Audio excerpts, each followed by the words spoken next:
So I want you to imagine a guy. We'll just call him Michael. Okay, Michael. Yeah. So Michael hasn't been truly physically hungry in like a decade. Wow. A decade. Seriously. His meals arrive on this perfectly timed, algorithmically optimized schedule. He lives in a house that never, ever deviates from exactly 72 degrees. Naturally. Right. He travels in a climate-controlled car, and at his desk, he's got artificial intelligence, anticipating his schedule, summarizing all his complex documents, and even generating the initial ideas he used to have to brainstorm himself. Right. So he's totally insulated. Exactly. His phone remembers every number. His GPS handles literally every turn of his commute. I mean, on paper, he represents the absolute pinnacle of human engineering. Like, by almost every historical measure, Michael has achieved total environmental mastery. But here's the crazy part. If his lunch schedule is delayed by just like a mere hour, his body goes into this absolute physiological crisis of anxiety and irritability. Oh, yeah. The classic meltdown. Yeah. Right. And a long walk genuinely exhausts him. Even a sudden, slight change in his work routine produces a totally disproportionate mental breakdown. Because he's engineered virtually all the friction out of his day. Yeah, but actually living that frictionless life somehow feels monumental to him. And that brings us to the mission of our deep dive today. If humanity has essentially solved the survival puzzle, unlimited food, constant warmth, zero friction, why does the prize feel like a penalty? Okay, let's unpack this. Because the text we're looking at today, The Cost of Comfort, it really dives into this massive evolutionary paradox. It really is arguably the defining paradox of the modern era. And to really understand it, we have to recognize that human biology, it has absolutely zero built-in programming for a state of permanent abundance. Wait, zero? Zero. I mean, we are operating this ancient, highly reactive machinery in an entirely novel environment. So it's like we're using outdated hardware for a brand new operating system. That's actually a great way to put it. Let's look at the cellular level of that machinery. There is this foundational principle in biology and fitness, and it's basically use it or lose it. Right, which we usually apply exclusively to muscle mass, right? Like you put your arm in a cast, the muscle shrinks, you lift heavy things, it grows. Exactly. But this biological logic, it governs nearly every single system in the human organism. It's not just a sign of your body failing you as you age, It is a sign of uncompromising, ruthless efficiency. Okay, so the human body is essentially like a ruthless corporate accountant. Aha! Yes. That's it. Like if a department, say the carrying heavy things up a steep hill department, if that isn't producing any daily value because you're just taking the elevator every day, the accountant just looks at the ledger and slashes its budget to save energy. The accountant actually goes a step further and sells off the office furniture. Because the human body does not maintain expensive biological machinery out of sentimentality. Muscle tissue, cardiovascular capacity, bone density, neurological pathways, these all require a massive continuous expenditure of caloric energy to just sustain. Right, so if you're not using them, why pay for them? Exactly. If your environment stops demanding that capacity, the body doesn't keep it around just in case. It dismantles the machinery to repurpose the energy. If we look at the broader scope of human history, comfort was always a temporary, hard-won reward. Like you hunted, you gathered, you survived a brutal winter, and then, only then, you rested. Yes, the exertion was mandatory. Today, we are the only organisms in the entire history of planet Earth to experience comfort not as a temporary respite, but as a permanent industrialized baseline right from birth. And the accountant has no ledger category for that. No, none at all. The biological signaling pathway, it cannot distinguish between I am resting because I earned it after intense labor and I am resting because all demands have been permanently removed by technology. It just sees the rest. Right. It simply reads the persistent signal of low demand, and it begins the systematic subtraction of your physical capacity. Man. Okay, so that's subtraction. That completely explains the physical fatigue Michael feels. But it doesn't really explain the mental and emotional crises, right? It doesn't explain why a delayed lunch causes a grown adult to lash out at their colleagues. Well, for that, we have to look at how this biological accountant audits our internal engines, like our metabolism. Okay, here's where it gets really interesting. Because you're saying being irritable about a late lunch is a biological failing, not a character one. Well, yeah, the lack of scarcity profoundly alters how our cells operate. Historically, human metabolism functioned as this highly flexible dual fuel engine. Dual fuel. Yeah, so it burned glucose from the food you just ate, and then when that exogenous fuel ran out, it seamlessly transitioned to burning stored body fat. The enzymatic pathways responsible for that shift were just constantly exercised. Because early humans didn't have a choice. The food ran out, and the body had to switch tracks to keep you functioning until you managed to find the next meal. Right, the transition was mandatory for survival. But when you are constantly fed, like we are today, when you never enter a state of true fasting or caloric deficit, because there is literally always a snack in the pantry. Guilty. Right. The enzymatic machinery required to mobilize and burn fat, it becomes incredibly sluggish. It's like a hybrid car that has only ever been driven on the electric battery.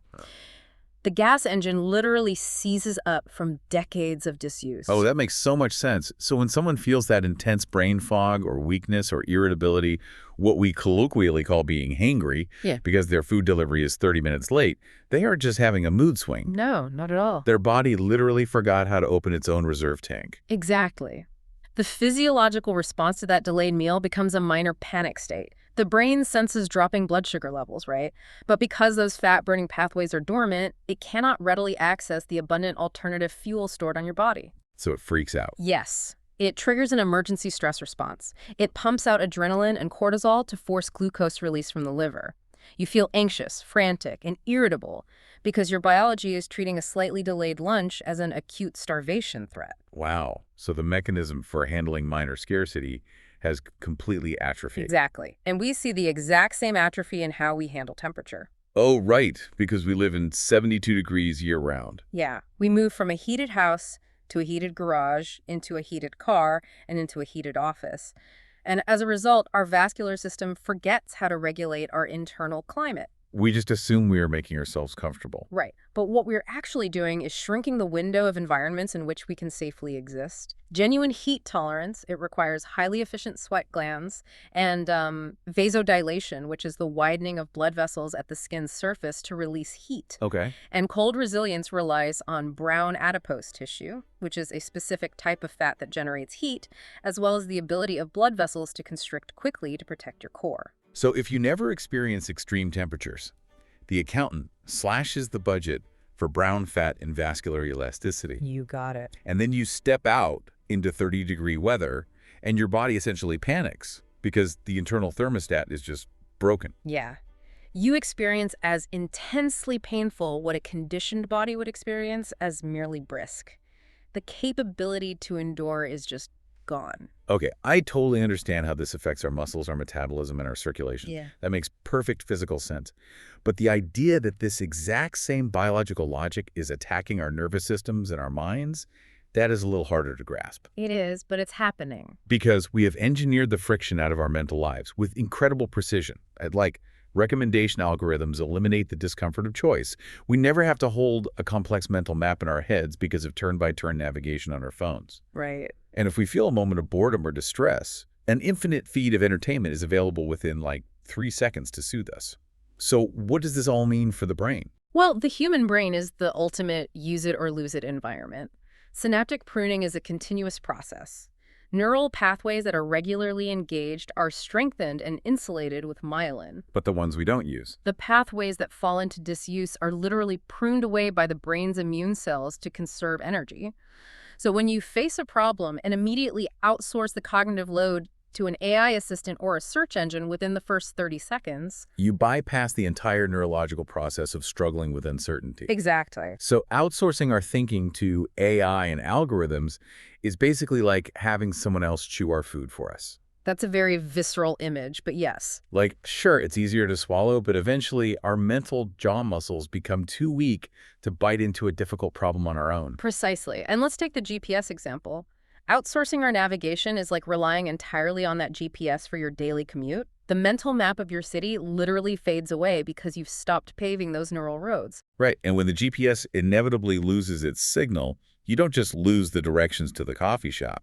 You've lost the underlying spatial awareness to navigate reality at all. And that spatial awareness is a perfect stand-in for cognitive resilience. We tend to view resilience as like a static personality trait, right? Like you are either a tough person or a fragile one. Right, genetics or just how you were raised. But biology tells a vastly different story. Resilience is an active biological state. It behaves exactly like muscle. The autonomic nervous system only learns that disruption is survivable by encountering manageable friction, surviving that friction, and then allowing the parasympathetic nervous system to bring the body back to a calm baseline. I have to admit, I struggle to buy this entirely, though. Oh, really? How come? Well, if the human organism is so remarkably efficient, why does it let us get to a point where a minor disruption causes a mental breakdown? Shouldn't evolutionary efficiency prioritize keeping us calm in a crisis? Like, freaking out over a lost GPS signal or a delayed flight seems incredibly inefficient from a survival standpoint. Ah, okay. But that assumes the biological accountant is optimizing for your long-term emotional comfort. Which it isn't. No, it is actually optimizing for immediate short-term energy conservation. The human brain represents roughly 2% of our body weight, but it consumes up to 20% of our resting metabolic energy. Wow. 20%. Yeah. Maintaining dense, complex neural networks for navigation, complex problem solving, and emotional regulation is incredibly calorically expensive. Okay, I see where this is going. If the environment signals that those complex networks are no longer needed because the environment is completely predictable, the brain just prunes them. The consequence of that pruning is that when an unpredictable event actually does occur, you lack the sophisticated neural infrastructure to process it calmly. So you default to the most primitive, energy-efficient response available, which is panic. You got it. Because the practice of handling the unknown, the neurological reps of sitting in the uncomfortable space of I don't know the answer yet, that practice has been quietly removed from our daily cognitive diet. We lose confidence in our own judgment because we literally lack the structural hardware we used to rely on. Exactly. This brings us to a really critical threshold in the text. What happens when this physical cognitive outsourcing compounds over time? Because we aren't just talking about taking it easy for a weekend, right? We are talking about years and decades of a frictionless lifestyle. Right. And this reveals a profound illusion about the aging process. When you are in your 20s or 30s, you possess this massive biological buffer. Right. Youth. You have high baseline levels of hormones, rapid cellular turnover, natural elasticity. You can mask the physiological debt you are accumulating. You can bypass the stairs, outsource your memory, avoid the cold. And if an emergency forces you to, say, sprint for a train, your youthful biology will just bridge the gap. But that buffer is finite. Time eventually collects the debt. It always does. For a 70-year-old, those natural reserves are depleted. The stairs you avoided for 20 years for the sake of convenience suddenly become the stairs you physically cannot climb. And we observe that decline and just write it off as the unavoidable tragedy of time passing. We just call it getting old. But a significant portion of what we call aging is actually the sudden visibility of decades of biological budget cuts. Oh, man. The body just listened to the lifestyle it was given. It heard, we don't need to balance on uneven terrain. We don't need to regulate our own temperature. We don't need to mobilize stored fat. So the organism adapted perfectly to the demand it was subjected to. The body didn't fail. It did precisely what bodies are designed to do. Exactly. And this shifts our entire definition of what it means to be healthy. The text brings up Finch-Q and their concept of functional adaptability, which is crucial here. The argument is that health isn't measured by how your body or mind performs when everything is perfectly predictable. Right, your health isn't your resting heart rate while you sit in a 72-degree room watching a screen. No. Functional adaptability argues that true baseline health is measured exclusively by your capacity to recover from disruption. So it's the unexpectedly steep hill? Yes. It's the broken air conditioner during a heat wave. It's the incredibly stressful, unpredictable week at work. Those moments of friction do not reveal your comfort level. They reveal your hidden capacity. Okay, I want to be careful here, and I'm sure you listening are thinking this too. Are we just romanticizing the past here? What do you mean? Well, I look at the broad span of human history, and it is mostly a story of trying not to die from exposure or starvation or preventable disease. The drive for comfort is what gave us antibiotics, indoor plumbing, and stable agriculture. Rejecting all of those advancements because we want to be tough seems profoundly absurd. We're not saying we should throw a GPS in the river. No, of course not. Conflating comfort with safety is the intellectual trap we fall into. The dramatic reduction in preventable death and suffering over the last century is arguably our species' greatest triumph. Okay, good. I just want to make sure. Yeah, the argument for functional adaptability is not about rejecting genuine safety or glorifying misery or, going to live in a cave. It is a highly specific argument about maintaining capability. Capability. Yes. We have taken the miraculous tools that saved us from dying and used them to insulate ourselves from ever having to exert effort. So we used technology to cure the disease, and then we just kept taking the medicine until it became a poison. That is a perfect way to phrase it. A life engineered entirely for ease makes the organism incredibly fragile when that ease inevitably fractures. And it always fractures. Right, the power grid goes down, the algorithm fails. Or life just throws an unavoidable personal tragedy at you. If you have engineered a life of total frictionless ease, you are not making yourself stronger or more peaceful. You are manufacturing a profound fragility that you have simply mistaken for normalcy. Because comfort takes our capabilities the way all important things are lost in life. Gradually and then completely. Exactly. You don't notice the exact day you stop being able to sprint. You don't mark the calendar on the day your brain stops being able to hold a map. You just wake up one morning, encounter a minor disruption, and realize the internal machinery is just gone. And reversing that loss, it requires the deliberate, conscious reintroduction of friction back into our daily routines. We basically have to manually recreate the demands that modern life has automated away. Yes. This means intentionally letting yourself get genuinely hungry before you consume a meal, forcing those metabolic pathways to wake up and mobilize stored fat. Right. It means stepping into the cold air without immediately grabbing a heavy jacket, forcing your vascular system to do its job. It means sitting with a difficult, complex problem for 30 minutes without reaching for your phone or asking an AI to summarize the solution. Basically, it is the practice of letting a difficult or awkward feeling exist in your nervous system for a few minutes before you attempt to soothe it away with a digital distraction. You have to signal to the biological accountant that those departments are still essential for your survival. There is a really striking visual in the source material that captures this entire philosophy. Picture an older man, well into his 70s, carrying heavy grocery bags up a steep, uneven hill. Yeah, I remember that part. He doesn't have a cart.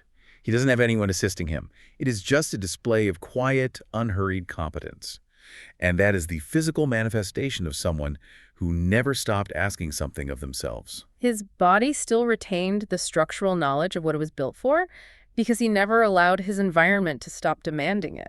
It brings us right back to Michael, our hypothetical man at the beginning, sitting in his perfectly temperature-controlled smart home, exhausted by the mere thought of a walk. The human body keeps a meticulous score.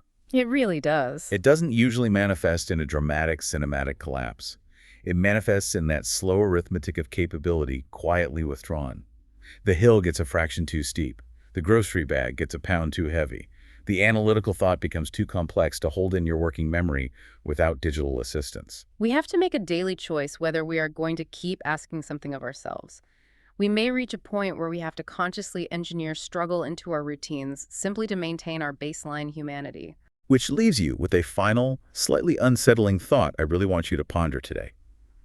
As artificial intelligence, automation, and hyperconvenience continue to handle literally every minor friction in our daily lives, what if inconvenience becomes the ultimate, highly sought-after luxury of the future? Oh, wow. Think about it. What if one day we actually have to pay a massive premium to experience the raw struggle of doing things ourselves, just to prove to our own biology and minds that we still can?